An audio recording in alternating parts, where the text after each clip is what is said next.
أشهد أن لا إله إلا الله وحده لا شريك له وأشهد أن محمدا عبده ورسوله أما بعد فأعوذ بالله من الشيطان الرجيم بسم الله الرحمن الرحيم الحمد لله رب العالمين الرحمن الرحيم مالك يوم الدين إياك نعبد وإياك نستعين اهدنا الصراط المستقيم صراط الذين أنعمت عليهم غير المغضوب عليهم ولا الضالين هو الذي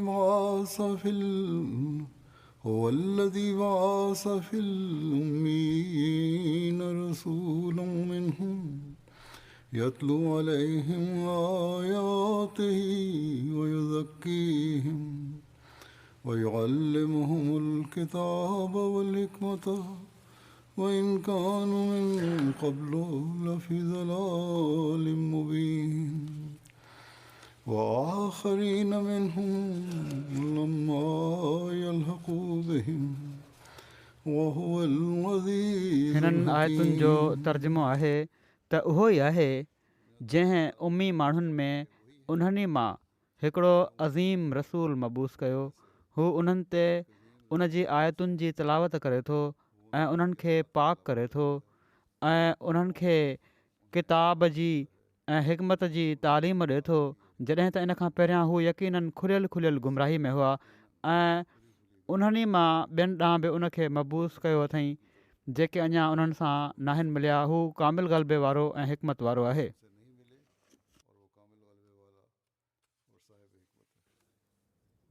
23 मार्च जो ॾींहुं जमायत अहमदिया में योम मसीह मौत जे नाले सां ॼातो वञे थो। कल्ह 23 मार्च हुई। असीं ख़ुशकिस्मत आहियूं त असांखे अलाह ताला पंहिंजे वाइदे ऐं पाण सॻोरनि सलाहु वसलम जी पेशिन गोइनि जे मुताबिक़ मोकिलियल ज़माने जे इमाम मसीह मऊद ऐं महदी महूद खे मञण जी तौफ़ीक़ अता फ़रमाई। 23 मार्च 1899 में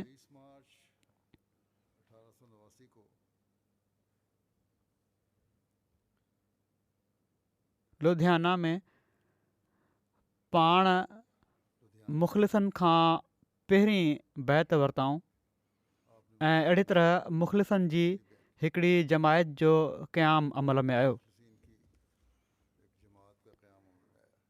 क़ुरान शरीफ़ जी सूरह जुमा जूं जेके आयतूं मूं तिलावत कयूं आहिनि उन्हनि में पाण सॻोरनि सलाहु वसलम जे सचे ग़ुलाम जे अचणु ऐं उन जे ज़रिए सां हिकिड़ी जमायत जे क़याम जी ख़बर ॾिनी वई आहे। इन खां अलावा ॿियूं बि क़ुरान शरीफ़ में आयतूं आहिनि मसीह मौत जी आमद जे बारे में। इन खां अलावा हदीसुनि में बि अचण वारे मसीह मऊद ऐं महदी महूद जे अचण जूं पेशिन गोयूं आहिनि। हिन वक़्तु मां हज़रत मसीह मऊद अलैहिस्सलाम जे लफ़्ज़नि में सूरह जुमा जी हिननि आयतुनि जी वज़ाहत ऐं जेके मुख़्तलिफ़ निशानियूं अचण वारे जे ज़माने जूं ॿुधायूं वयूं आहिनि ऐं मुख़्तलिफ़ जेके पेशिन गोयूं हुयूं ऐं पोइ हज़रत मसीह मऊद अलैहिस्सलाम जी पंहिंजी दावा कहिड़ी हुई उहा मुख़्तसिरनि हज़रत मसीह मऊद अलैहिस्सलाम जे लफ़्ज़नि में पेश कंदुसि। आयत जे तफ़सीर में हज़रत मसीह मऊद अलैहिस्सलाम फ़रमाइनि था हिन आयत जो माहसिल ही आहे त ख़ुदा उहो ख़ुदा आहे जंहिं अहिड़े वक़्त में रसूल मोकिलियो जो माण्हू इल्मु ऐं हिकमत खां महरूम थी चुका हुआ। उलूम हिकमिया दीनिया जन सां तकमील नफ़्स थिए ऐं इंसानी नफ़्स इल्मी ऐं अमली कमाल ते पहुचनि बिल्कुलु गुम थी वई हुई। नफ़्स जी इस्लाह जा सभई पहलू ख़तमु थी विया हुआ ऐं माण्हू गुमराही में मुब्तला हुआ। मन त ख़ुदा ऐं उन जी सिरात मुस्तक़ीम खां तमामु परे वञी पिया हुआ।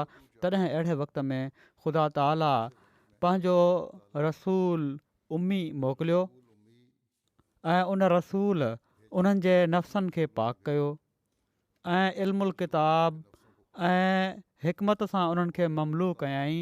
माना त निशाननि ऐं मौजज़नि सां कामिल यकीन जे मर्तबे ताईं पहुचायई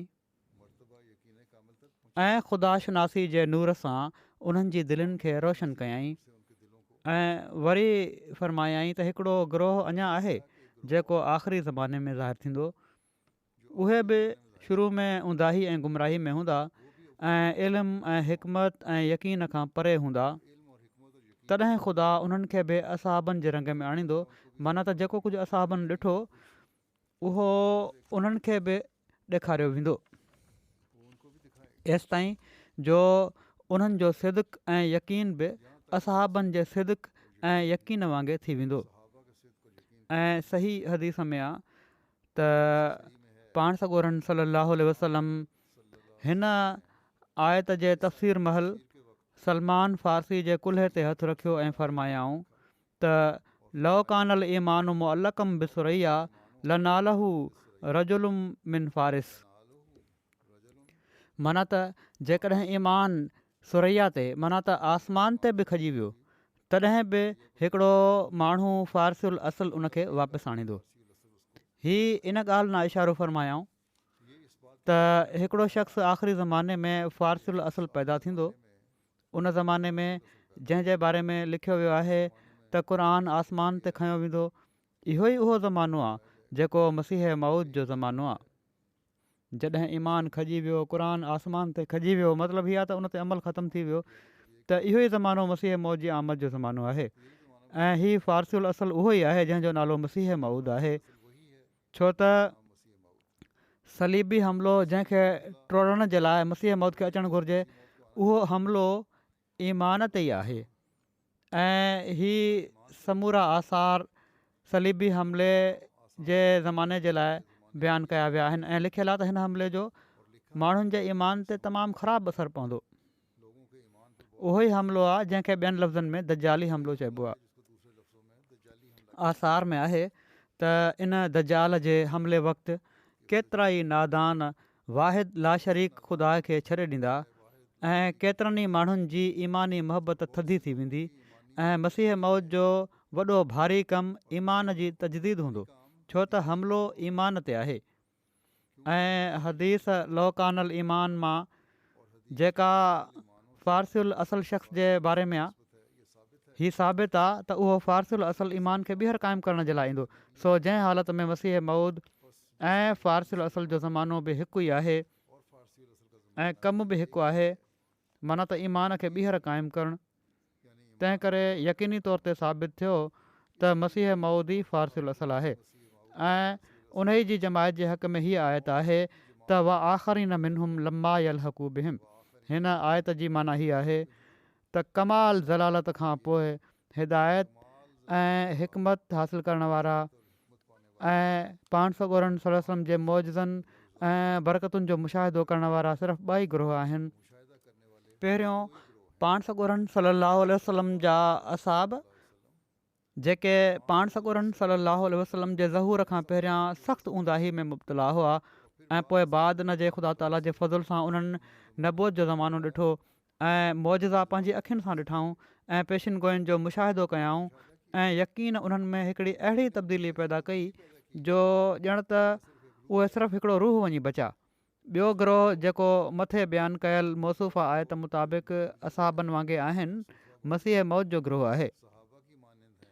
छो त हीउ ग्रोह बि असहाबनि वांगुरु पाण सॻोरन सल्लल्लाहु अलैहि वसल्लम जे मौजज़नि खे ॾिसण वारो आहे ऐं ऊंदाही ऐं ज़लालत खां पोइ हिदायत हासिलु करण वारो आहे।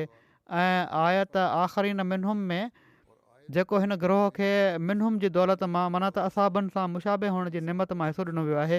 हीअ इन ई ॻाल्हि ॾांहुं इशारो आहे माना त जहिड़ो की असहाब रज़ियल्लाहु अन्हुम पाण सॻोरनि सल्लल्लाहु अलैहि वसल्लम जा मौजज़ा ॾिठा ऐं पेशिन गोयूं मुशाहिदो कयाऊं, ईअं ई उहे बि मुशाहिदो कंदा ऐं विचें ज़माने जो इन नेमत मां कामिल तौर ते हिसो न हूंदो। जीअं त अॼुकल्ह ईअं ई थियो जो 1300 सालनि खां पोइ पाण सॻोरनि सल्लल्लाहु अलैहि वसल्लम जे मौजज़नि जो दरवाज़ो खुली वियो ऐं माण्हुनि पंहिंजी अखियुनि सां मुशाहिदो कयो त ख़ुसूफ़ ऐं कुसूफ़ रमज़ान में दारे कुतनी ऐं फतावा इब्न हजर जी हदीस जे मुताबिक़ ज़हूर में अची वियो। माना त चंड ग्रहण ऐं सिज ग्रहण रमज़ान में थियो ऐं जहिड़ो की हदीस जो मज़मून हुयो अहिड़ी तरह सां चंड ग्रहण ऐं अहिड़े तरीक़े सां चंड ग्रहण पंहिंजे ग्रहण जी रातिनि मां पहिरीं राति में ऐं सिज ग्रहण पंहिंजे ग्रहण जे ॾींहंनि मां विचें ॾींहं में ज़ाहिर थियो। अहिड़े वक़्त में जो जॾहिं महदी हुअण जो मुदई मौजूदु हुयो ऐं हीअ सूरत जॾहिं खां जो ज़मीन आसमान पैदा थियो आहे कॾहिं बि ज़ाहिर न आहे थी, छो त हींअर ताईं को शख़्स मिसाल इन जो तारीख़ मां साबित नाहे करे सघियो, को साबित नथो करे सघे तारीख़ मां त कॾहिं ईअं थियो हुजे। सो ही पाण सॻोरनि सल्लल्लाहु अलैहि वसल्लम जो हिकिड़ो मौजज़ो हुयो जेको माण्हुनि अखियुनि सां ॾिसी वरितो। वरी रुसनीन तारो बि जंहिंजो निकिरणु महदी ऐं मसीह मौत जे वक़्त में बयानु कयो वियो हुयो, हज़ारे इंसाननि निकिरंदे ॾिसी वरितो पुछड़ तारो। ईअं ई जावा जी बाहि बि लखे इंसाननि मुशाहिदो कई। ईअं ई ताउन जो फैलिजणु ऐं हज खां रोकियो वञण बि सभिनी पंहिंजी अखियुनि सां पाण ॾिसी वरितो। मुल्क में रेल तयारु थियणु, उठनि जो बेकार थी वञणु, हीअ सभई पाण सॻोरनि सल्लल्लाहु जा मौजज़ा हुआ जेके हिन ज़माने में ओड़ी तरह ॾिठा विया जहिड़ो की असहाब रज़ियल्लाहु अन्हुम मौजज़नि खे ॾिठो हुयो। इन ई जे करे अलाह जल शानहू हिन आख़िरी ग्रोह खे मिनहुम जे लफ़्ज़ सां पुकारियो त जीअं हीउ इशारो करे त मौजज़नि जे मुआइने में उहे बि असहाबनि जे रंग में ई आहिनि। सोचे ॾिसो त 1300 सालनि में अहिड़ो ज़मानो मिनहाज नबूअत जो ॿियो कंहिं ॾिठो आहे?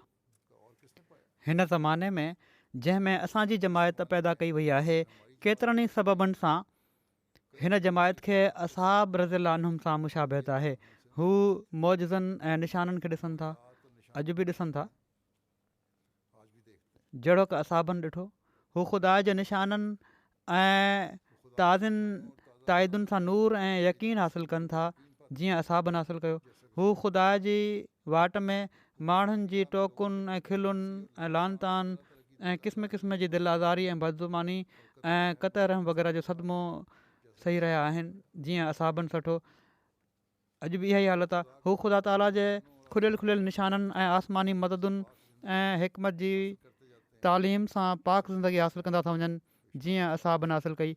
केतिरा ई मिसाल आहिनि इन जा, केतिरा ई उन्हनि मां अहिड़ा आहिनि जो नमाज़ में रहंदा आहिनि ऐं सजदा गाहुनि खे ॻोढ़नि सां आलो कंदा आहिनि जीअं असहाब रज़ियल्लाहु अन्हुम रहंदा हुआ। केतिरा ई उन्हनि मां अहिड़ा आहिनि जिन खे सचा ख़्वाब ईंदा आहिनि ऐं इल्हाम इलाही सां मुशरफ़ थींदा आहिनि जहिड़ो की असहाब रज़ियल्लाहु अन्हुम थींदा हुआ। केतिरा ई उन्हनि मां अहिड़ा आहिनि जेके पंहिंजी महिनत सां कमायल मालनि खे सिर्फ़ु अल्लाह ताला जी मर्ज़ात जे लाइ असांजे सिलसिले में ख़र्चु कनि था जहिड़ो की असहाब रज़ियल्लाहु अन्हुम ख़र्चु कंदा हुआ। इन्हनि में केतिरा ई अहिड़ा माण्हू ॾिसंदव जेके मौत खे यादि रखनि था ऐं दिलनि जा नरम ऐं सची तक़वा ते हलण वारा आहिनि जीअं असहाब रज़ियल्लाहु अन्हुम जी सीरत हुई। उहो ख़ुदा जो गिरोह आहे जिन खे ख़ुदा पाण संभाले रहियो आहे ऐं ॾींहों ॾींहुं उन्हनि जी दिलनि खे पाक करे पियो थो ऐं उन्हनि जे सीननि खे ईमानी हिकमत सां भरे रहियो आहे ऐं आसमानी निशाननि सां उन्हनि खे पाण ॾांहुं छिके रहियो आहे जहिड़ो की असहाबनि खे छिकींदो हुयो। मक़सदु हिन जमायत में उहे सभई निशानियूं मिलनि थियूं जेके आख़िरीन मिनहुम जे लफ़्ज़ मां मफ़हूम थी रहियूं आहिनि ऐं ज़रूरी हुयो त ख़ुदा जो फरमूदो हिकिड़े ॾींहुं पूरो थिए। हा फरमाइनि था ऐं आयत आख़िरीन मिनहुम में हीअ बि इशारो आहे त जहिड़ो की हीअ जमायत मसीह मौद जी असहाब रज़ियल्लाहु अन्हुम जी जमायत सां मुशाबे आहे, ईअं ई जेको शख़्स हिन जमायत जो इमाम आहे उहो बि ज़िली तौर ते पाण सॻोरनि सलाहु वसलम सां मुशाबित रखे थो, जहिड़ो की ख़ुदि पाण सॻोरनि सलाहु वसलम मेहदी मऊद जी सिफ़त फरमाई आहे त हू साणनि मुशाबे हूंदो। ऐं ॿ मुशाबियतूं उन जे वजूद में हूंदियूं।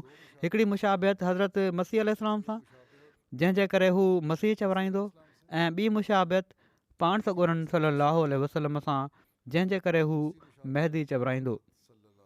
इन ई राज़ ॾांहुं इशारो करण जे लाइ लिखियलु आहे त हिकिड़ो हिसो उन जे बदन जो इसराईली वज़ ऐं रंग ते हूंदो ऐं ॿियो हिसो अरबी वज़ ऐं रंग ते। हज़रत मसीह इस्लाम अहिड़े वक़्त में आया हुआ जॾहिं त मिलत मूसवी यूनानी हकीमनि जे हमलनि खां ख़तरनाक हालत में हुई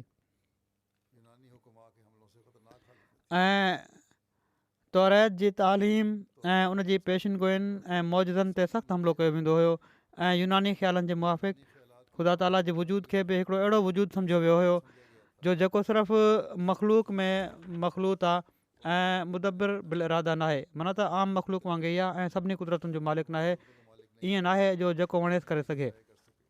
ऐं नबूअत जे सिलसिले ते चिथरूं कयूं वेंदियूं हुयूं। तंहिं करे हज़रत ईसा जे मबूस करण मां जेके हज़रत मूसा खां 1400 सालनि खां पोइ आया, ख़ुदा ताला जो ई इरादो हुयो त मूसवी नबूअत जी सिहत ऐं इन सिलसिले जी हक़ानियत ते ताज़ी शहादत क़ाइमु करे ऐं नई ताइदुनि ऐं आसमानी शाहिदनि सां मूसवी इमारत जी ॿीहर मरमत करे छॾे।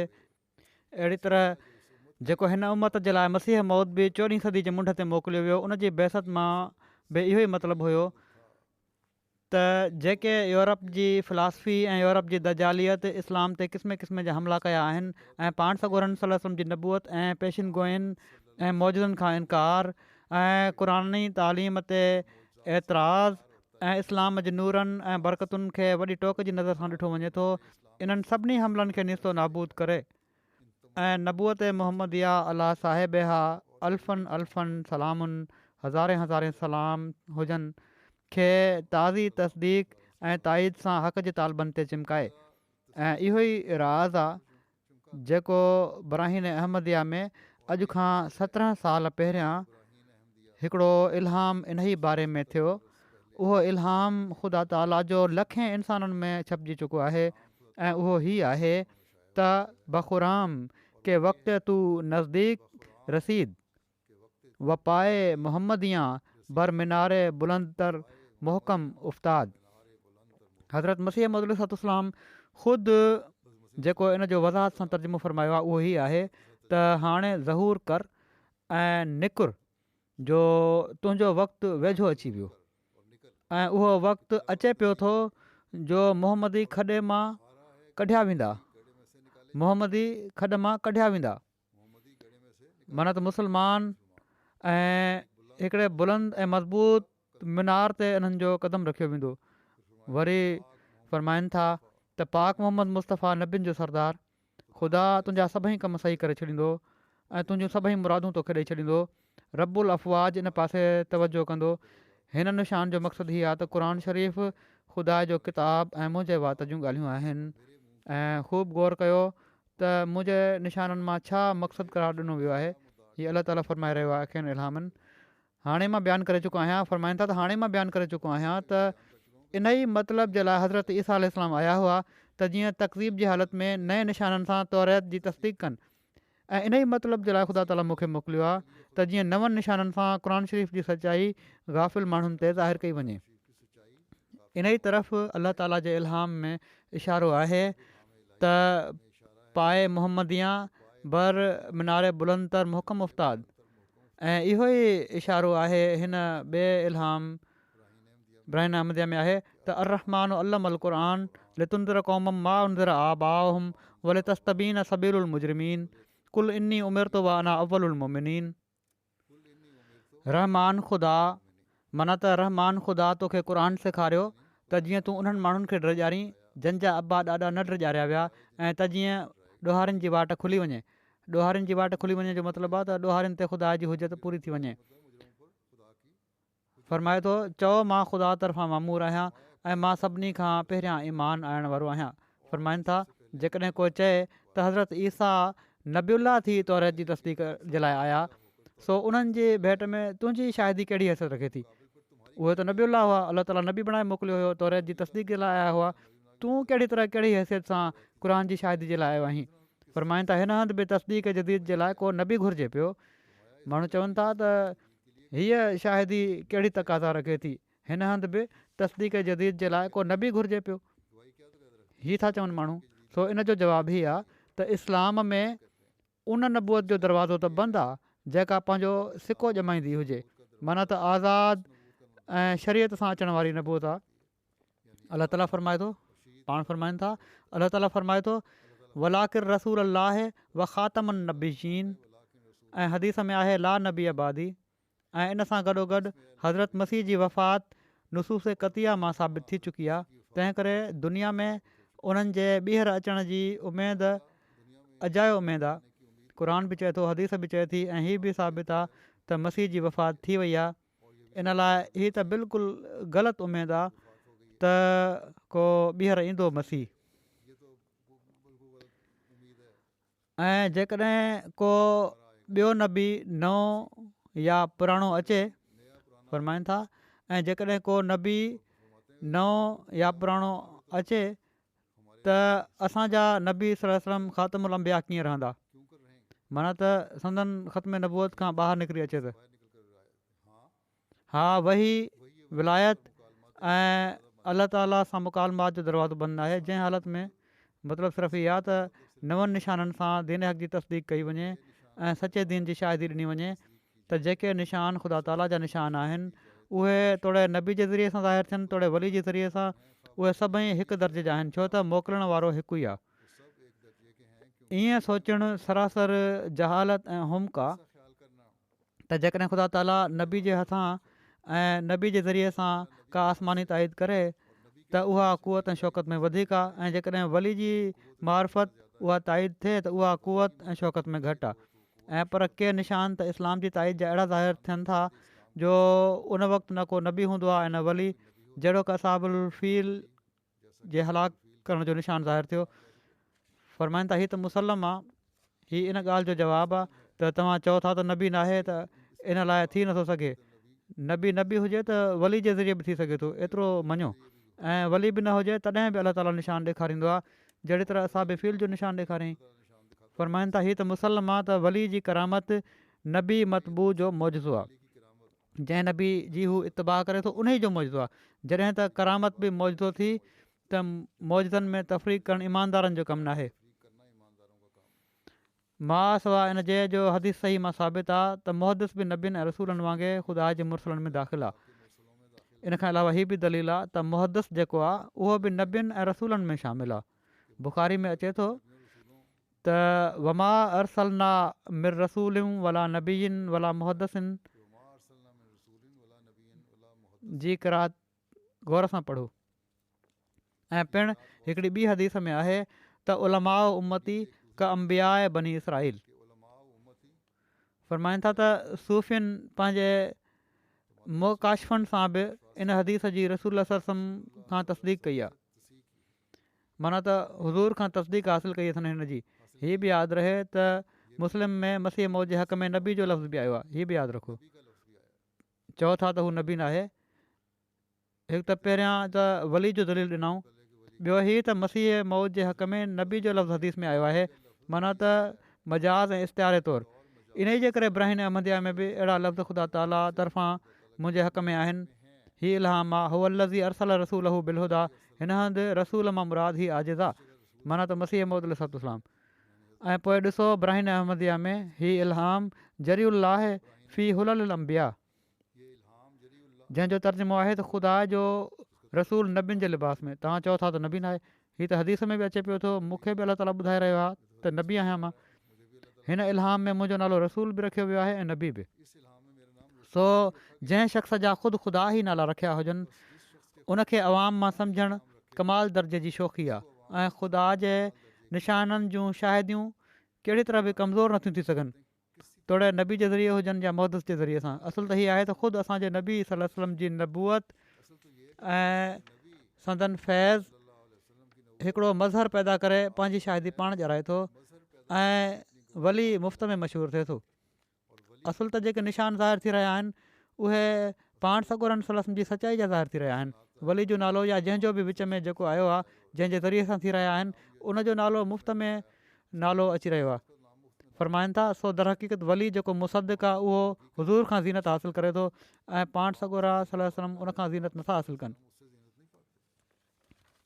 पंहिंजी दावा जे बारे में पाण फ़रमाइनि था जॾहिं ख़ुदा ताला ज़माने जी मौजूदा हालत खे ॾिसी ऐं ज़मीन खे क़िस्मे क़िस्मे जे फ़िस्क ऐं मासियत ऐं गुमराही सां भरियलु ॾिसी मूंखे हक़ जी तबलीग ऐं इस्लाह जे लाइ मामूर फ़रमायो। ऐं हीउ ज़मानो बि अहिड़ो हुयो जो हिन दुनिया जा माण्हू 13हीं सदी हिजरी खे ख़तमु करे 14हीं सदी जे मुंड ते पहुची विया हुआ। तॾहिं मां उन हुकुम जी पाबंदी सां आम माण्हुनि में तहरीरी इश्तिहारनि ऐं तक़रीरुनि ज़रिए हीअ निदा करणु शुरू कई त हिन सदी जे मुंड ते जेको ख़ुदा तरफ़ां दीन जी तजदीद जे लाइ अचण वारो हुयो उहो मां ई आहियां त जीअं उहो ईमान जेको ज़मीन तां खजी वियो आहे उनखे ॿीहर क़ाइमु कयां ऐं ख़ुदा खां कुवत हासिलु करे उन ई जे हथ जी कशिश सां दुनिया खे इस्लाह ऐं तक़वा ऐं रास्तबाज़ी ॾांहुं छिकियां। दुनिया खे इस्लाह ऐं तक़वा ऐं रास्तबाज़ी ॾांहुं छिकियां ऐं उन्हनि जी एतिक़ादी ऐं अमली ग़लतियुनि खे ख़तमु कयां। ऐं पोइ जॾहिं इन ते कुझु साल गुज़रिया त वही अलाह ताला जी वही ज़रिए मूं ते बतसरी खोलियो वियो त उहो मसीह जेको हिन उमत जे लाइ शुरू खां मौजूदु हुयो ऐं उहो आख़िरी महदी जेको इस्लाम जे तनज़ुल महल ऐं गुमराही जे फैलजण जे ज़माने में सौ सिधो ख़ुदा खां हिदायत पाइण वारो ऐं इन आसमानी माइदा खे नए सिर खां इंसाननि जे अॻियां पेश करण वारो अलाह ताला जी तक़दीर में मुक़ररु कयो वियो हुयो जंहिंजी बिशारत अॼु खां 1300 साल पहिरियां पाण सॻोरन सल्लल्लाहु अलैहि वसल्लम ॾिनी हुई उहो मां ई आहियां। ऐं मुकालमात इलाहिया ऐं मुखातबात रहमानिया इन सफ़ाई ऐं तवातुर सां इन बारे में थिया जो शक शुबे जी जॻह न रही। हर हिकु वही जेका थींदी हुई हिकिड़ी फ़ौलादी मेख वांगुरु दिलि में घिड़ंदी हुई ऐं हीअ समूरा मुकालमात इलाहिया अहिड़ियुनि अज़ीमुशान पेशगुनि सां भरियल हुआ जो चिट ॾींहं वांगुरु उहे पूरियूं थींदियूं हुयूं। वरी पाण फ़रमाइनि था त अहिड़े वक़्त में ऐं अहिड़े ज़माने में जॾहिं त ख़ुदा शनासी जी रोशनी घटिजंदे घटिजंदे आख़िर हज़ारे नफ़सानी उंदाहिनि जे परदे में लिकी वेंदी आहे ऐं पर अक्सर माण्हू दहरीअ जे रंग में थी वेंदा आहिनि ऐं ज़मीन गुनाह ऐं गफ़लत ऐं बेडरपाई सां भरिजी वेंदी आहे।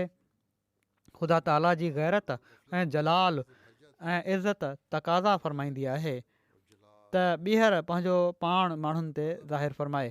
सो जहिड़ो क उन जी क़दीम खां सुनत आहे असांजे हिन ज़माने में जेको अहिड़ा ई हालात ऐं निशानियूं पंहिंजे अंदरि जमा रखे थो। ख़ुदा ताला मूंखे 14हीं सदी जे मुंड ते ईमान ऐं मार्फत जी तजदीद जे लाइ मबूस फ़रमायो आहे ऐं उन जी ताईद ऐं फज़ुल सां मुंहिंजे हथ ते आसमानी निशान ज़ाहिर थींदा आहिनि ऐं उन जे इरादे ऐं मसलिहत जे मुताबिक़ दुआऊं क़बूलु थींदियूं आहिनि ऐं ग़ैब जूं ॻाल्हियूं ॿुधायूं वेंदियूं आहिनि ऐं क़ुरानी हक़ाइक़ ऐं मारिफ़ बयानु फ़रमाया वेंदा आहिनि ऐं शरीयत जा मौज़लात ऐं मुश्किलात हल कया वेंदा आहिनि ऐं मूंखे उन करीम ऐं अज़ीज़ ख़ुदा जो कसम आहे जेको कूड़ जो दुश्मन ऐं मुफ़्तरी खे निस्तो नाबूद करण वारो आहे त मां उन जी तरफ़ां आहियां ऐं उन जे मोकिलण सां ऐन टाइम ते आयो आहियां ऐं उन जे हुकुम सां बीठो आहियां ऐं हू मुंहिंजे हर क़दम में मूंसां गॾु आहे ऐं हू मूंखे ज़ाया न कंदो ऐं न मुंहिंजी जमायत खे तबाही में विझंदो जेसि ताईं जो हू पंहिंजो सॼो कमु पूरो न करे वठे जंहिंजो उन इरादो फ़रमायो आहे। उन मूंखे 14हीं सदी जे मुंड ते नूर जी तकमील जे लाइ मामूर फ़रमायो आहे ऐं उन मुंहिंजी तस्दीक जे लाइ ज़मीन में ख़ुसूफ़ ऐं कुसूफ़ कयो ऐं ज़मीन ते केतिरा ई खुलियल खुलियल निशान ॾेखारियईं जेके हक़ जे तालिब जे लाइ काफ़ी हुआ ऐं अहिड़ी तरह उन पंहिंजी हुजत पूरी करे छॾी। वरी पाण फ़रमाइनि था गैरनि तरफ़ां जेको एतिराज़ु थींदो आहे त हीउ सुवालु करणु उन्हनि जो हक़ु आहे त असां कीअं हीअ दावा मसीह मौद हुअण जी क़बूलु करे वठूं। संदन हीअ दावा आहे कहिड़ी तरह क़बूलु करे वठूं पोइ दलील छा आहे त उहो मसीह मौद तूं ई आहीं। ठीकु आहे ज़मानो आहे सुञाणप आहे हालात बेड़ा आहिनि सभु कुझु आहे ऐं निशानियूं बि ज़ाहिर आहिनि पर हीअ कीअं ख़बर पए त मसीह मौद तूं ई आहीं। फरमाइनि था इन जो जवाबु ई आहे त जंहिं ज़माने ऐं जंहिं मुल्क ऐं जंहिं कस्बे में मसीह मौत जो ज़ाहिर थियणु क़ुर शरीफ़ ऐं हदीसुनि मां साबित थिए थो ऐं जन ख़ासि कमनि खे मसीह जे वजूद जी इल्त गाई करार ॾिनो वियो आहे ऐं जन अर्ज़ी ऐं समावी हादसनि खे मसीह मौत जो ज़ाहिर थियण जूं निशानियूं बयानु फ़रमायो वियो आहे ऐं जन इल्मनि ऐं मार्फतुनि खे मसीह मौत जी ख़ुशूसियत करार ॾिनी वई आहे उहे सभई ॻाल्हियूं अलाह ताला मूं में ऐं मुंहिंजे ज़माने में ऐं मुंहिंजे मुल्क में जमा करे छॾियूं आहिनि। हादसा बि थी रहिया आहिनि, बीमारियूं बि अची रहियूं आहिनि, ज़लज़ला बि अची रहिया आहिनि, आसमानी निशानियूं बि पूरी थी रहियूं आहिनि, मुंहिंजी दावा बि मौजूदु आहे ऐं अलाह ताला मुंहिंजे हथां निशान बि ॾेखारे रहियो आहे। त पोइ तव्हां कीअं था चओ त मां न आहियां? इहो ई त दलील आहे। उहे सभई ॻाल्हियूं अलाह ताला मूं में ऐं मुंहिंजे ज़माने में ऐं मुंहिंजे मुल्क में गॾु करे छॾियूं आहिनि। पोइ वधीक इत्मिनान जे लाइ आसमानी ताईदूं मूंसां शामिल हाल कयूं अथई ऐं आसमानी ताईदुनि में पाण ॿुधायूं त पुछड़ तारा, सिज चंड ग्रहण, ताउन जो फैलिजणु, ज़लज़ला अचणु, केतिरियूं शयूं आहिनि।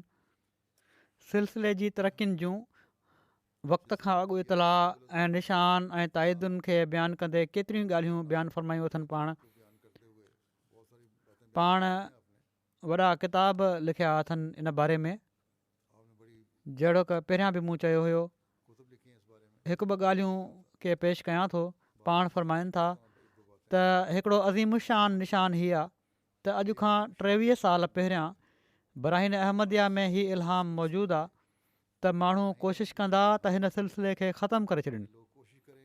अॼु ताईं कोशिशि कनि पिया था। 130 साल गुज़री विया आहिनि, 32 साल, ऐं हर हिकु मकर खां कमु वठंदा, पर मां हिन सिलसिले खे वधाईंदुसि, अलाह ताला चए थो, ऐं कामिल कंदुसि, ऐं उहो हिकिड़ी फ़ौज थी वेंदी ऐं क़यामत ताईं उन्हनि जो ग़लबो रहंदो, ऐं मां तुंहिंजे नाले खे दुनिया जे किनारनि ताईं शोहरत ॾींदुसि, ऐं टोलनि जा टोला माण्हू परे खां ईंदा, ऐं हर पासे खां माली मदद ईंदी।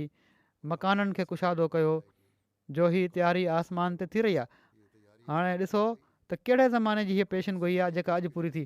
हीअ ख़ुदा जा निशान आहिनि जो अखियुनि वारा उन्हनि खे ॾिसनि पिया था, पर जेके अंधा आहिनि उन्हनि जे वेझो अञा ताईं को निशान ज़ाहिर न आहे थियो। जहिड़ो की मूं चयो, इन्हनि जो वॾो तफ़सील आहे। कुझु निशान ॿिया हिते बयानु करे थो छॾियां। इल्मी निशाननि ऐं ताईदुनि जे बारे में पाण फ़रमाइनि था त हिकु दफ़ो हिकिड़ो हिंदू साहिबु कादियान में मूं वटि आयो, जंहिंजो नालो यादि कोन्हे। वरी लिखियो अथनि त यादि आयो, उनजो नालो स्वामी शुगन चंदर हो, ऐं चयाईं त मां हिकिड़ो मज़हबी जलसो, इन जलसे जो नालो धर्म महोत्सव जलसा आज़म मज़ाहिब मशहूरु कयो वियो, करणु चाहियां थो। हिकिड़ो जलसो, मज़हबी जलसो करणु चाहियां थो। तव्हां बि पंहिंजे मज़हब जी ख़ूबियुनि जे बारे में को मज़मून लिखो त जीअं हिन जलसे में पढ़ियो वञे। मूं उज़ुरु कयो, पर उन ॾाढो इसरार कयो, इसरार सां चयाईं त तव्हां ज़रूरु लिखो, छो त मां ॼाणा थो त मां पंहिंजी ज़ाती ताक़त सां कुझु बि नथो करे सघां, ऐं पर मूं में का ताक़त कान्हे। मां बिना ख़ुदा जे ॻाल्हाए नथो सघां, ऐं बिना उन जे ॾेखारण जे कुझु ॾिसी नथो सघां। तंहिं करे मां जनाब इलाही में दुआ कई त हू मूंखे अहिड़े मज़मून जो इल्का करे जेको हिन मजमे जी सभिनी तक़रीरुनि ते ग़ालिबु रहे। मूं दुआ खां पोइ ॾिठो त हिकिड़ी कुवत मुंहिंजे अंदरि भरी वई आहे। मां इन आसमानी कुवत जी हिकिड़ी हरकत पंहिंजे अंदरि महसूसु कई, ऐं मुंहिंजा दोस्त जेके उन वक़्तु हाज़िर हुआ ॼाणनि था त मां हिन मज़मून जो को मुसवदो न लिखियो। जेको कुझु लिखियो सिर्फ़ु यकदमि लिखियो, बेसाख़्ता लिखियो, ऐं अहिड़ी तेज़ी ऐं जल्दी में लिखंदो पियो वञा जो नकुल करण वारे जे लाइ ॾुखियो थी वियो त एतिरे क़दुरु जल्दी इन जो नकुल लिखे। जॾहिं मां मज़मून ख़तमु करे चुकुसि त ख़ुदा ताला तरफ़ां ई इल्हाम थियो त मज़मून बाला रहियो। कलाम जो तत्व ई त जॾहिं उहो मज़मून उन मेड़ में पढ़ियो वियो त उहो पढ़णु महिल सामुईन जे लाइ हिकिड़ो वजद जो आलम हुयो, हिकिड़ी वजद जी कैफ़ियतदारी हुई, ऐं हर पासे खां तहसीन जो आवाज़ु हुयो। एसि ताईं जो हिकिड़ो हिंदू साहिबु जेको इन मेड़ जो सदर नशीन हुयो, जंहिंजी सदारत में जलसो थी रहियो हुयो, उनजे वातां बि बेअख़्तियार निकिरी वियो त हीउ मज़मून सभिनी मज़मूननि खां बाला रहियो। ऐं सिविल एंड मिलिट्री गज़ट जेका लाहौर मां अंग्रेज़ी में अख़बार निकिरंदी आहे, उन बि शाहिदी तौरु शाया कयो त हीउ मज़मून बाला रहियो। ऐं शायदि 20 जे लॻभॻि अहिड़ियूं उर्दू अख़बारियूं बि हूंदियूं जन इहा ई शाहिदी ॾिनी। ऐं इन में सवाइ किन मुतासिब माण्हुनि जे सभिनी वातनि ते इहो ई हुयो त इहो ई मज़मून फ़तह याब थियो। ऐं अॼु ताईं सवें माण्हू अहिड़ा मौजूदु आहिनि जेके इहा ई शाहिदी ॾेई रहिया आहिनि। ऐं पर अॼु बि हिन ज़माने में बि इनखे पढ़ी माण्हू अहमदियत क़बूलु करे रहिया आहिनि। इस्लामी उसूल की फ़िलासफ़ी जेको हो मक़सदु हर हिकु फ़िरक़े जी शाहिदी ऐं पिणु अंग्रेज़ी अख़बारुनि जी शाहिदी सां मुंहिंजी पेशिन गोई पूरी थी वई त मज़मून बाला रहियो। हीउ मुक़ाबिलो उन मुक़ाबले वांगुरु हुयो जेको मूसा नबी खे साहिरनि सां करिणो पियो, छो त इन मेड़ में मुख़्तलिफ़ ख़्यालनि जे माण्हुनि पंहिंजे पंहिंजे मज़हब जे बारे में तक़रीरूं ॿुधायूं हुयूं। जन मां के ईसाई हुआ, के सनातन धर्म जा हिंदू हुआ, ऐं के आर्या समाज जा हिंदू, ऐं के ब्रह्मू, ऐं के सिख, ऐं के असांजा मुख़ालिफ़ मुस्लमान हुआ। ऐं सभिनी पंहिंजनि पंहिंजनि लठियुनि जा ख़्याली नाग बणाया हुआ। पर जॾहिं त ख़ुदा मुंहिंजे हथां इस्लामी सचाई जी लठ हिकिड़ी पाक ऐं पुरमारिफ़ तक़रीर जी सूरत में उन्हनि जे साम्हूं छॾी त उहा अरुड़ नाग बणिजी सभिनी खे ॻी वई। ऐं अॼु ताईं क़ौम में मुंहिंजी इन तक़रीर जी तारीफ़ सां ॻाल्हि हले थी जेका मुंहिंजे वाता निकिती हुई। फल अलहम्दुलिल्लाह अला ज़ालिक। वरी हिकिड़ी ॿी पेशिन गोई जो ज़िक्र कंदे फ़रमाइनि था, हीअ अलाह ताला जो निशान आहे जंहिंजो ज़िक्र इब्राहिम अहमदिया में आहे। ऐं उहो हीअ आहे त या अहमदो फ़ाज़त रहमतो अला शफ़तैक, अला शफ़तैक, ऐं अहमद फ़साहत ऐं बलागत जा चश्मा तुंहिंजे लबनि ते जारी कया विया। सो इन जी तस्दीक केतिरनि ई सालनि खां थी रही आहे। केतिरा ई किताब अरबी बलीग फ़सीह में तालीफ़ करे हज़ारे रुपयनि जे इनामनि सां इस्लाम ऐं ईसाइनि जे आलमनि जे साम्हूं पेश कया विया, पर कंहिं कर न खयो ऐं को साम्हूं न आयो मुक़ाबले ते। छा ही ख़ुदा जो निशान आहे या इंसान जो हज़ियान आहे? ॻाल्हियूं त माण्हू कनि था, अॼु बि कंदा आहिनि, पर उन वक़्तु को मुक़ाबले ते न आयो। पोइ दुआ जी क़बूलियत जे निशान जे तौर ते क़बूलियत दुआ जो हिकिड़ो वाक़ियो बयानु फ़रमाइनि था। केतिरा ई वाक़िया आहिनि, मां पेश कयां थो हिकिड़ो। फ़रमाइनि था त निशान जेको हिननि ॾींहंनि में ज़ाहिर थियो उहो हिकिड़ी दुआ जो क़बूलु थियणु आहे जेका दर हक़ीक़त इहा मौता में दाख़िल आहे। तफ़सील इन इजमाल जो हीअ आहे त अब्दुल करीम नाले वल्द अब्दुलरहमान वेठल हैदराबाद दक्कन असांजे मदरसे में आयो। मदरसे में हिकिड़ो छोकिरो शागिर्दु आहे, क़ज़ा ऐं क़दर सां उनखे छिते कुते चकु पातो। असां उनखे इलाज जे लाइ कसोली मोकिले छॾियो। कुझु ॾींहंनि ताईं उनजो कसोली में इलाजु थींदो रहियो। पोइ हू कादियान वापसि अची वियो। थोरा ॾींहं गुज़री वञण खां पोइ उन में दीवानगी जा आसार ज़ाहिर थिया, ॿीहर ज़ाहिर थी विया जेके छिते कुते जे चकु पाइण खां पोइ ज़ाहिर थींदा आहिनि। ऐं हू पाणी खां डिॼणु लॻो ऐं ख़ौफ़नाक हालत पैदा थी वई। तॾहिं उन ग़रीबुल वतन आजिज़ जे लाइ मुंहिंजी दिलि सख़्तु बेक़रार थी। ग़रीबुल वतन आहे, वतन खां परे माण्हू आहे, वीचारो ग़रीब माण्हू। मुंहिंजी दिलि तमामु सख़्तु बेचैन थी ऐं दुआ जे लाइ ख़ासि तवजो पैदा थी वई। हर माण्हू सम्झे पियो त उहो ग़रीब कुझु कलाकनि में मरी वेंदो।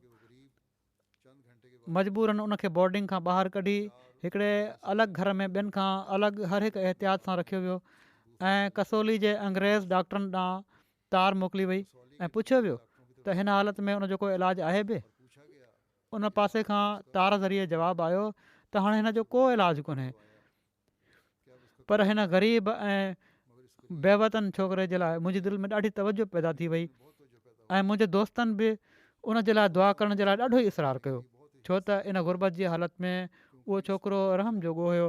ऐं पिणु दिलि में हीउ ख़ौफ़ पैदा थियो त जेकॾहिं हू मरी वियो त हिकिड़े ख़राबु रंग में उन जी मौत शमात ते आज़ा जो सबबु थींदी। दुश्मन जेके आहिनि, उहे मुख़ालिफ़ जेके आहिनि, उहे लुढ़कंदा त वॾियूं दावाऊं कयो था क़बूलियत दुआ जूं।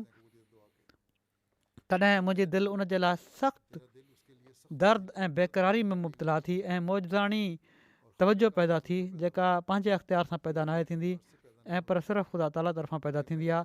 जेकॾहिं उहा पैदा थी वञे अहिड़ी हालत दुआ जी कैफ़ियत त ख़ुदा ताला जे इज़न सां उहा असरु ॾेखारींदी आहे, जो परे नाहे त उन सां मुर्दो ज़िंदा थी वञे, एॾो असरु हूंदो आहे उनजो।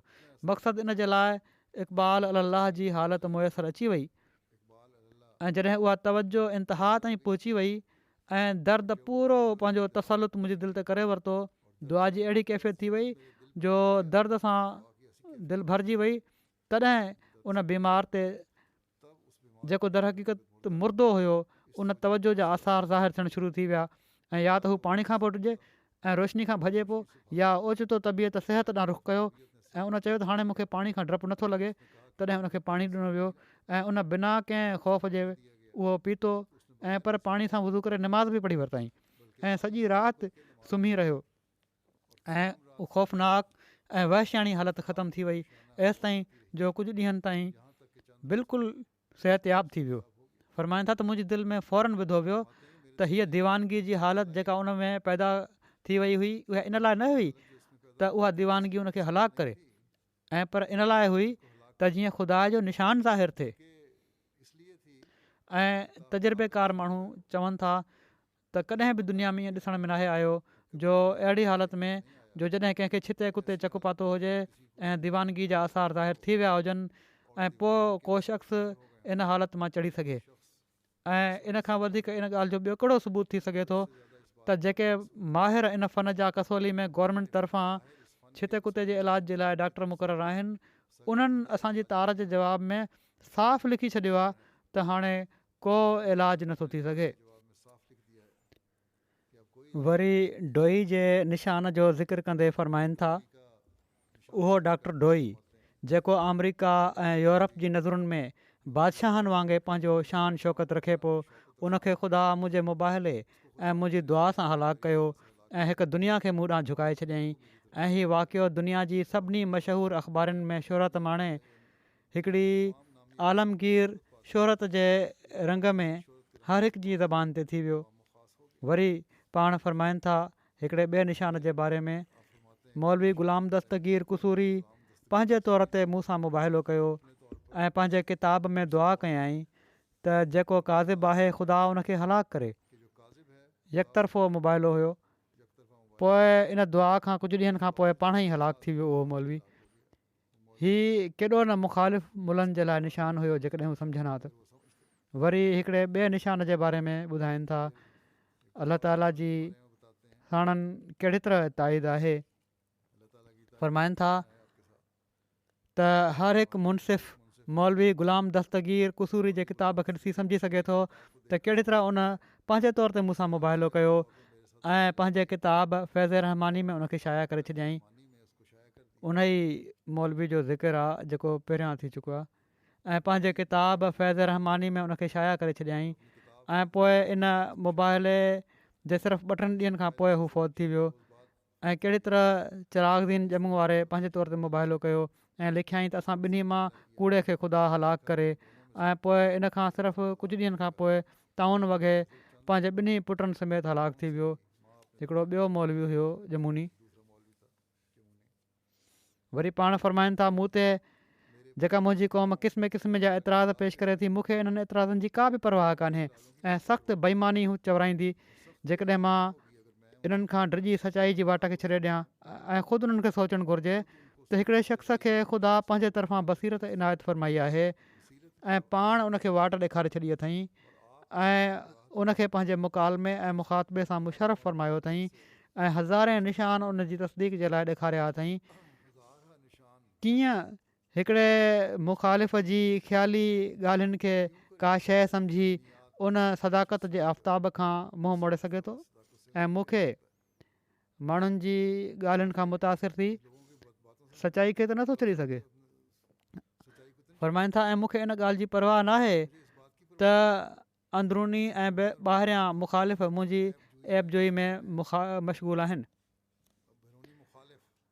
अंदरियां ऐं ॿाहिरियां मुखालिफ़ मुंहिंजी ऐबजोई में मशग़ूल आहिनि, छो त इन सां बि मुंहिंजी करामत ई साबित थिए थी। जेकॾहिं ऐबजोई कनि था त हीअ बि मुंहिंजी करामत साबित थी रही आहे।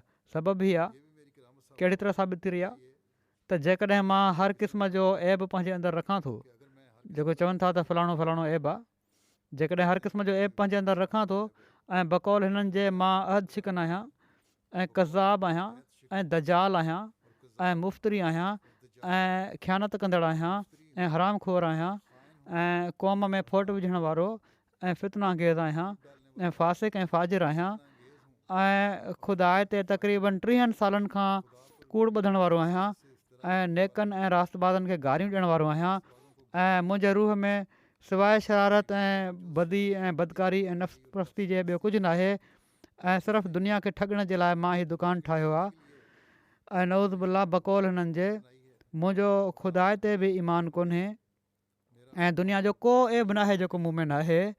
पर बावजूदु इन्हनि ॻाल्हियुनि जे जो सॼी दुनिया जा ऐब मूं में मौजूदु आहिनि ऐं हर क़िस्म जो ज़ुल्म मुंहिंजे नफ़्स में भरियलु आहे ऐं केतिरनि जा मां नाहक माल खाधा आहिनि ऐं केतिरनि खे मां हीअ माण्हू चवंदा आहिनि त खाधा अथई माल, केतिरनि खे मूं जेके फ़रिश्तनि वांगुरु पाक हुआ गारियूं ॾिनियूं आहिनि, पाक माण्हुनि खे मूं गारियूं ॾिनियूं आहिनि ऐं हर हिकु बुराई ऐं ठगबाज़ी में सभिनी खां वधीक हिसो वरितो आहे। त इन में कहिड़ो राज़ आहे त बद ऐं बदकार ऐं खाइन ऐं कज़ाब त मां हुउसि, पर मुंहिंजे मुक़ाबले ते हर हिकु फ़रिश्ते सीरत जॾहिं आयो त उहो ई मारिजी वियो, जंहिं मुबाहिलो कयो उहो ई तबाह थियो ऐं जंहिं मूं ते बददुआ कई उहा बददुआ उन ई ते मोटी पई, जंहिं मूं ते को केस अदालत में कयो उन ई शिकस्त खाधी। सभई ॻाल्हियूं सभु कुझु त मां आहियां, बुरायूं मुंहिंजे अंदरि आहिनि, पर मुंहिंजे मुक़ाबले ते जेको बि अचे थो उहो उनखे ख़ुदा ताला ख़तमु थो करे छॾे ऐं मूंखे कामयाबी अता फ़रमाए थो। अजीब क़िस्म जा इल्ज़ाम आहिनि हीअ मूं ते। फ़रमाइनि था जीअं त नमूने तौरु हिन ई किताब में हक़ीक़तुल वही में पाण ई बयानु फ़रमाए रहिया आहिनि, इन्हनि ॻाल्हियुनि जो सबूत मुशाहिदो कंदव। इन किताब में पाण केतिरा ई नमूना ॾिना अथनि, जेकॾहिं को पढ़े त उनखे केतिरियूं ॻाल्हियूं नज़र ईंदियूं, निशान नज़र ईंदा। फ़रमाइनि था त घुरिजे त हीअ पियो त अहिड़े मुक़ाबले जे वक़्त में मां ई हलाकु थियां हां, मूं ते ई विझ किरे हां। उसूल त हीअ हुअणु घुरिजे पियो त मां हलाकु थियां हां, जेकॾहिं मूं में सभई बुरायूं आहिनि त मूं ते बिजली करे हां, जॾहिं त कंहिंखे साम्हूं बीहण जी ज़रूरत बि न हुई। जेकॾहिं मां अहिड़ो हुउसि त कंहिंखे मुक़ाबले ते मुंहिंजे मुक़ाबले ते अचण जी कंहिंखे ज़रूरत ई न हुई, छो त ॾोहारी जो ख़ुदि ख़ुदा दुश्मन आहे। अहिड़ो ॾोहारी करण वारो आहियां मां त ख़ुदा त मुंहिंजो पाण दुश्मन थी वञे हा। दुनिया में अलाह ताला फ़साद त नथो चाहे। सो फ़रमाइनि था सो ख़ुदा वास्ते सोचो त हीउ उबतो असरु छो ज़ाहिरु थियो, छो मुंहिंजे मुक़ाबिल ते नेक मारिजी विया जेके फ़क़ति नाले में नेक हुआ ऐं हर हिकु मुक़ाबले में ख़ुदा मूंखे बचायो। छा इन सां मुंहिंजी करामत साबित नथी थिए? हीउ इल्ज़ाम जेको तव्हां हणो था हीअ बि मुंहिंजी करामत आहे ऐं इन सां बि मुंहिंजी सचाई साबित थिए थी। सो हीउ शुक्र जो मक़ामु आहे त जेके बुरायूं मूं ॾांहुं मनसूब कयूं वञनि थियूं उहे बि मुंहिंजी करामत ई साबित कनि थियूं। बहरहाल हीअ कुझु मिसाल ऐं ॻाल्हियूं मां पाण इस्लाम जे हवाले सां मुख़्तसर बयानु कयूं आहिनि। काश जो मुख़ालिफ़ हज़ूर जा किताब पढ़नि ऐं साणनि ख़ुदा ताला जी ताइदुनि ऐं निशाननि खे ॾिसनि, जेके सिफ़नि ते न, जहिड़ो की मूं चयो इन ते केतिरनि ई किताबनि ते ॿधल आहिनि, ज़माने जी ज़रूरत खे बि ॾिसनि ऐं पर ज़माने जी ज़रूरत जे मुताबिक़ ख़ुदि ई एतिराज़ु करण वारा आलिम बि इन ॻाल्हि जो एतिराफ़ु कनि था त हीउ ज़मानो कंहिं मुस्लिह ऐं महदी खे चाहे थो, पर पोइ बि जेको ख़ुदा ताला तरफ़ां मोकिलियो वियो आहे उनजो पाण बि इनकार कनि पिया था, उनजो ऐं आमतुल मुस्लिमीन खे बि गुमराह कनि पिया था।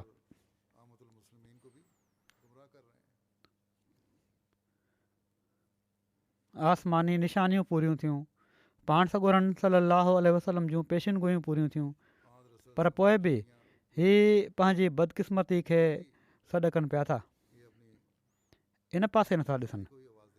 अॼु मुस्लमान जेकॾहिं इन हक़ीक़त खे सम्झी वठनि त जेको मसीह ऐं महदी अचण वारो हो सो अची वियो ऐं पाण सॻोरनि सल्लल्लाहु अलैहि वसल्लम जो सचो आशिक़ ऐं सचो ग़ुलाम बि इहो ई आहे ऐं इन जी बैत में अचणु पाण सॻोरनि सल्लल्लाहु अलैहि वसल्लम जे हुकुम जे मुताबिक़ ज़रूरी आहे ऐं कामिल वफ़ा सां इन जी बैत में शामिलु थी वञनि त मुस्लमान दुनिया में पंहिंजी बरतरी मंझराए सघनि था, न त इहो ई इन्हनि जो हाल रहणो आहे जेको थी रहियो आहे।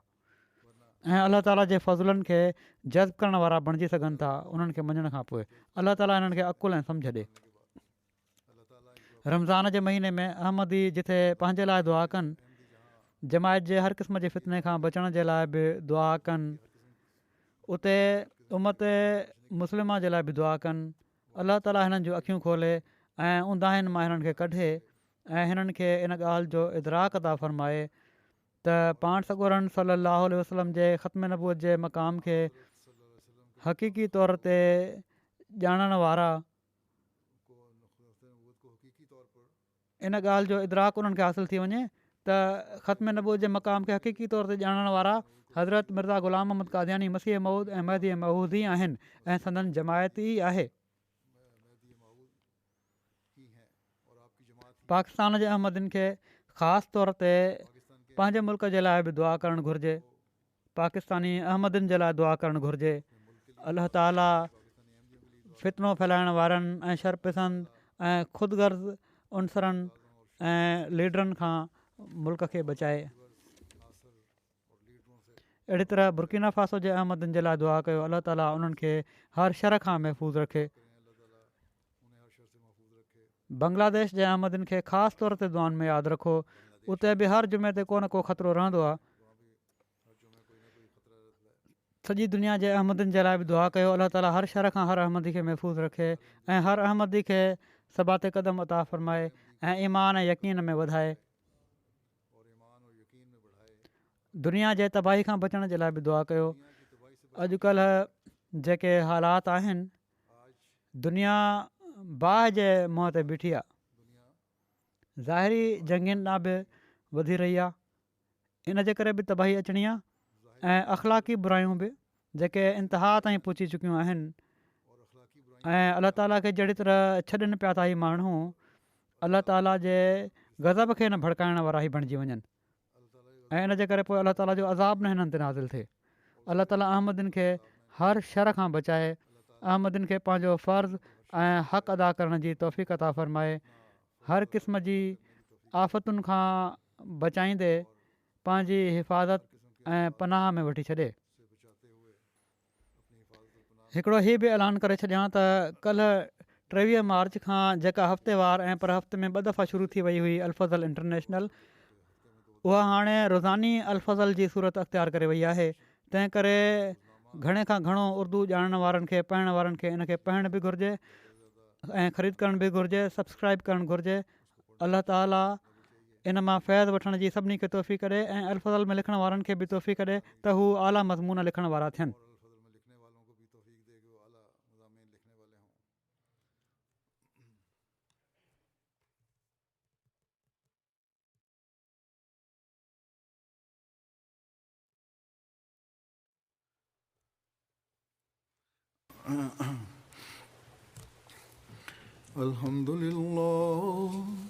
अल्हम्दुलिल्लाह नहमदुहु व नस्तईनुहु व नस्तगफिरुहु व नुमिनु बिही व नतवक्कलु अलैहि व नऊज़ु बिल्लाहि मिन शुरूरि अनफुसिना व मिन सय्यिआति अअमालिना मन यहदिहिल्लाहु फला मुदिल्ल लहु वमन युद्लिल्हु फला हादिय लहु वनशहदु अल्ला इलाहा इल्लल्लाह वनशहदु अन्ना मुहम्मदन अब्दुहु व रसूलुहु इबादल्लाहि रहिमकुमुल्लाह इन्नल्लाहा यअमुरु बिल अदलि वल इहसानि वईताइ ज़िल क़ुर्बा वयन्हा अनिल फ़हशाइ वल मुनकरि वल बग़ि यइज़ुकुम लअल्लकुम तज़क्करून उज़्कुरुल्लाह यज़्कुरुकुम वदूहु यस्तजिब लकुम वलज़िक्रुल्लाहि अकबर।